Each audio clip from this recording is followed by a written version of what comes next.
হযরত আলী রাদিয়াল্লাহু ফজরের নামাজ আদায় করার জন্য মসজিদে গেলেন। এদিকে হযরত ফাতিমা রাদিয়াল্লাহু এর গায়ে অত্যন্ত জ্বর।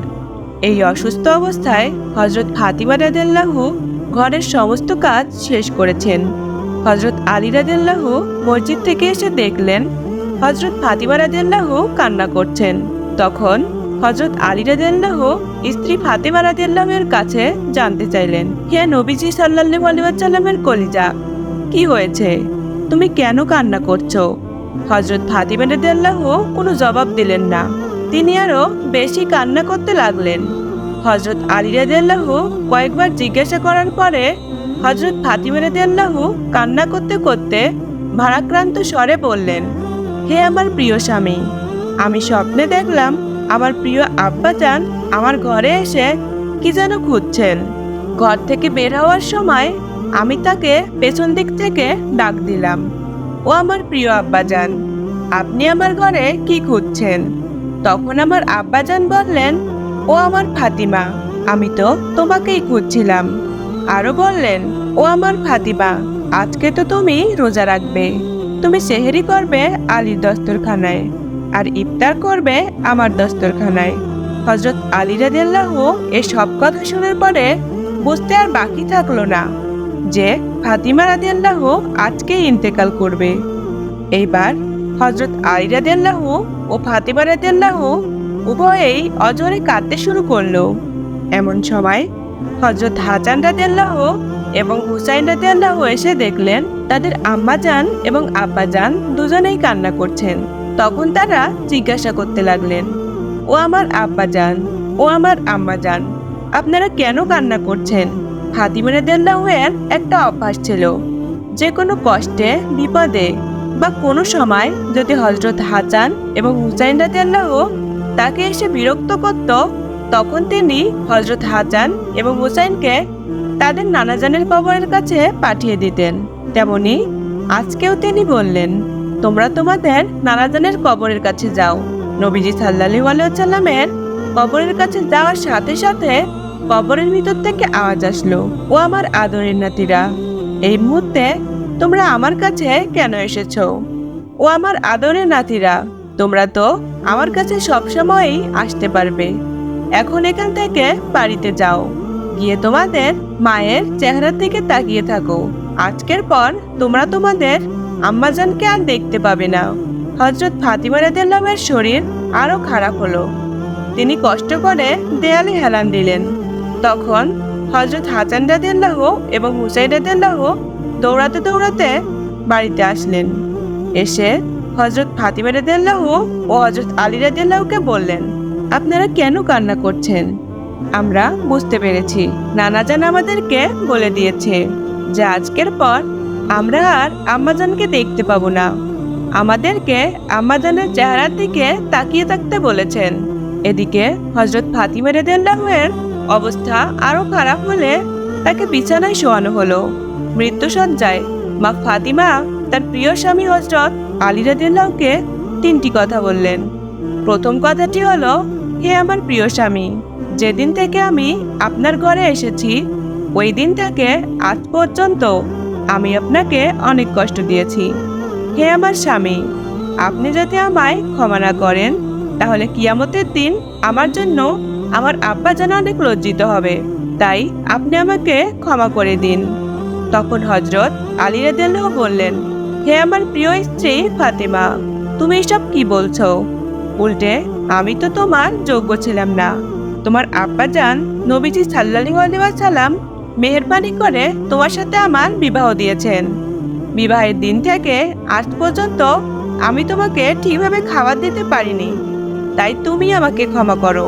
আর তুমি যদি আমাকে ক্ষমা না করো তাহলে আমিও কিয়ামতের দিন লজ্জিত হব এবং আমাকে কঠোর শাস্তি ভোগ করতে হবে। হযরত ফাতিমা রাদিয়াল্লাহু বললেন, ও আমার স্বামী, আমার দ্বিতীয় কথাটি হলো, আমার ইন্তেকালের পর আপনি আবার বিবাহ করে নেবেন আপনার পছন্দ মতো দুনিয়ার যে কোনো মহিলাকে। আমি আপনাকে অনুমতি দিলাম। আর আমার নয়নের মণি ইমাম হাসান এবং হুসাইনকে সপ্তাহে 2টা দিন আপনার কোলে নিয়ে ঘুমাবেন। হে আমার স্বামী, আপনার কাছে আমার তৃতীয় কথা হলো, হাসান হুসাইন যখন প্রাপ্তবয়স্ক হবে তখন দুই ভাইকেই আপনি আল্লাহর রাস্তায় দিয়ে দিবেন এবং আমাকে রাতের বেলায় দাফন করে দিবেন। হযরত আলী রাদিয়াল্লাহু বললেন, ও ফাতিমা, তুমি নবীজি সাল্লাল্লাহু আলাইহি ওয়াসাল্লামের মেয়ে, আমি সবখানে খবর দিয়ে তোমাকে দাফন করব, এতে সমস্যা কি? তখন হযরত ফাতিমা রাদিয়াল্লাহু বললেন, আমার কাফনের কাপড়ের উপর দিয়ে সবাই অনুমান করতে পারবে যে নবীর মেয়ে কতটুকু লম্বা ছিল এবং কতটা স্বাস্থ্যবান ছিল। হে আমার স্বামী, এর মাধ্যমে আমার পর্দা ভঙ্গ হয়ে যাবে। আমি আমার পর্দা ভঙ্গ করতে চাই না। হযরত আলী রাদিয়াল্লাহু এর সাথে কথাবার্তা বলার পর নবী কন্যা হযরত ফাতিমা রাদিয়াল্লাহু উম্মে সালমাকে ডেকে বললেন, আপনি খুব তাড়াতাড়ি আমার গোসলের জন্য পানি ও কাপড়ের ব্যবস্থা করুন। উম্মে সালমা রাদিয়াল্লাহু হযরত ফাতিমা রাদিয়াল্লাহু এর নির্দেশে তাড়াতাড়ি সবকিছুর ব্যবস্থা করলেন। নবীর দুলালী হযরত ফাতিমা রাদিয়াল্লাহু মনের আনন্দে জীবনের শেষ গোসল নিজেই করে নিলেন। গোসল কার্য শেষ করার পরে আসমাকে বললেন, আপনি আমার ঘরে কর্পূর ঢেলে দিন। এরপর হযরত ফাতিমা রাদিয়াল্লাহু তার বিছানায় শুয়ে গেলেন এবং সকলকে বললেন, আপনারা সকলে ঘর থেকে বের হয়ে যান এবং বাহির হতে ঘরের দরজা বন্ধ করে দিন। নবী দুলালী হযরত ফাতিমা রাদিয়াল্লাহু এর কথা মতো উম্মে সালমা এবং উপস্থিত সকলে বের হয়ে গেলেন এবং বাহির হতে দরজা বন্ধ করে দিলেন। আল্লাহ তাআলার প্রিয়জনরা তার সান্নিধ্য লাভ করার জন্য মায়াময় পৃথিবী ত্যাগ করে কিভাবে যাওয়ার জন্য উদ্গ্রীব হয় তার জ্বলন্ত প্রমাণ হলো নবীজি সাল্লাল্লাহু আলাইহি ওয়াসাল্লামের রাজকন্যা হযরত ফাতিমা রাদিয়াল্লাহু। হযরত ফাতিমা রাদিয়াল্লাহু পাক পবিত্র হয়ে শ্বেত বস্ত্র পরিধান করে তার কক্ষে শায়িত হলেন এবং কোন সময় যে তার প্রাণ পাখি উড়ে গেলেন তা কেউই টের পেলেন না। হযরত হাসান ও হুসাইন রাদিয়াল্লাহু মায়ের মুখের দিকে ঝাঁপিয়ে পড়ল এবং মা হারার বেদনায় অঝর নয়নে কান্না করতে শুরু করলো। হুসাইন রাদিয়াল্লাহু মায়ের পায়ের দিকে ঝাঁপিয়ে পড়ল এবং অঝরে কান্না করতে লাগলো। তাদের এই ভারাক্রান্ত মন এবং কান্না দেখে আকাশ বাতাস যেন স্তব্ধ হয়ে গেল। হযরত ফাতিমা রাদিয়াল্লাহু ইন্তেকালের পর তার খাটিয়া বহন করার জন্য মানুষ ছিল মাত্র 3 জন, হযরত আলী রাদিয়াল্লাহু এবং হযরত হাসান এবং হুসাইন রাদিয়াল্লাহু। হযরত আলী রাদিয়াল্লাহু ভাবলেন, খাটিয়া বহন করার জন্য আরো একজন প্রয়োজন, তবেই 4 কোণায় 4 জন হবে।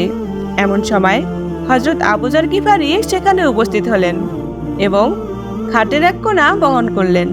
হযরত আলী রাদিয়াল্লাহু তাকে প্রশ্ন করলেন, হে আবু যর গিফারি, আমি তো ফাতিমার ইন্তেকালের খবর কাউকে জানাইনি, তাহলে আপনি কিভাবে জানলেন?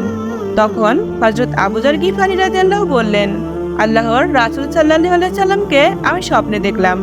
তিনি আমাকে বললেন, হে আবু যর, আমার ফাতিমার খাটিয়া বহন করার জন্য লোকের অভাব, তুমি তাড়াতাড়ি চলে যাও, তাই আমি এসেছি। হযরত ফাতিমা রাদিয়াল্লাহুকে যখন কবরে নামাচ্ছেন তখন আবু যর গিফারি কবরকে উদ্দেশ্য করে বললেন, হে কবর, তুই কি জানিস আজ তোর মধ্যে কাকে রাখছি? ইনি হচ্ছেন জান্নাতের সকল মহিলাদের সর্দারনী হযরত ফাতিমা রাদিয়াল্লাহু। কিন্তু কবর থেকে কোনো আওয়াজ আসলো না। আবু যর গিফারি আবারও বললেন, ইনি হলেন হযরত আলী রাদিয়াল্লাহু এর স্ত্রী। এরপরও কবর থেকে কোনো আওয়াজ আসলো না। আবু যর গিফারি আবারও বললেন, ইনি হলেন হযরত হাসান এবং হুসাইন রাদিয়াল্লাহু এর আম্মাজান। এবারও কবর থেকে কোনো আওয়াজ আসলো না। আবু যর গিফারি আবারও বললেন, ইনি হলেন দুজাহানের বাদশাহ আল্লাহর প্রিয় রাসূল হযরত মুহাম্মদ সাল্লাল্লাহু আলাইহি ওয়াসাল্লামের প্রিয় কন্যা হযরত ফাতিমা রাদিয়াল্লাহু। খবরদার, বেয়াদবি করবি না। তখন কবর থেকে আওয়াজ আসলো, আমি অন্ধকার ঘর, আমি সাপবিচ্ছুর ঘর, আমি এমন একটি ঘর যার মধ্যে কোনো বংশ পরিচয় কাজ করে না। আমি কাউকে চিনি না, আমার মাঝে কোনো বংশ পরিচয় কাজ করে না। আমি শুধু চিনি ঈমান এবং আমল। কেউ যদি আমার কাছে ভালো আমল নিয়ে আসে তাহলে আমি তাকে জান্নাতের বিছানা বিছিয়ে দেব, আর যদি কেউ খারাপ আমল নিয়ে আসে তাহলে আমি তাকে কবরের 2 দিক থেকে এমন জোরে চাপ দেব তার হাড় মাংস মাটি সব একত্রে মিশে যাবে। একথা শোনার সাথে সাথে আবু যর গিফারি চিৎকার দিয়ে বেহুশ হয়ে গেলেন। বলা হয়েছে হযরত আবু যর গিফারি নিজের জন্য আর কোনোদিন ঘর নির্মাণ করেননি। হযরত ফাতিমা রাদিয়াল্লাহু এর ব্যাপারে যদি কবরের বক্তব্য এমন হয়, তাহলে আমরা কোথায়? অতএব সেই অন্ধকার ঘরে যাওয়ার জন্য নিজেকে প্রস্তুত করে নিন, যেখানে চলবে না কোনো বর্ণকি ভাব, যেখানে চলবে না কোনো টাকার গরম, যেখানে চলবে না কোনো বংশ পরিচয়, যেখানে চলবে না কোনো ক্ষমতার বাহাদুরি, যেখানে দেখা হবে শুধু ঈমান এবং আমলের পরিচয়। আল্লাহ তাআলা আমাদের সকলকে বোঝার সঠিক জ্ঞান দান করুন, সকল পাপ কাজ থেকে বিরত রাখুন এবং হেদায়েত দান করুন। আমিন।